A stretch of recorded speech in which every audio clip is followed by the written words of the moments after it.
بسم اللہ الرحمن الرحیم۔ جمہوریہ ترکیہ اور شام میں 6 فروری کی صبح 7.8 شدت کا زلزلہ آیا، جس میں 5,000 سے زائد افراد لقمہ اجل بن گئے۔ زلزلے کا مرکز ترکیہ سے جنوب میں غازی انتب صوبے کے علاقے نزداکی میں تھا، جبکہ زلزلے کی گہرائی 17.9 کلومیٹر تھی۔ اس صوبے کی آبادی تقریباً 20 لاکھ ہے اور یہ صوبہ شام کے قریب ہے، جس کی وجہ سے شام میں بھی بڑے پیمانے پر تباہی مچی۔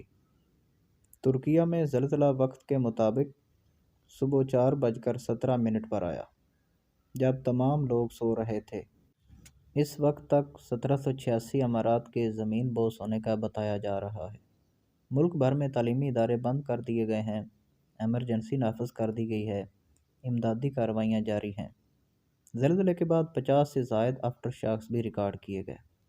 ترکیہ میں 1939 کے بعد کا یہ شدید ترین زلزلہ ہولناک تھا۔ انا للہ و انا الیہ راجعون۔ اللہ تعالیٰ لواحقین کو صبر جمیل عطا فرمائے اور تمام املاک کو ایسے حادثات سے محفوظ فرمائے، آمین۔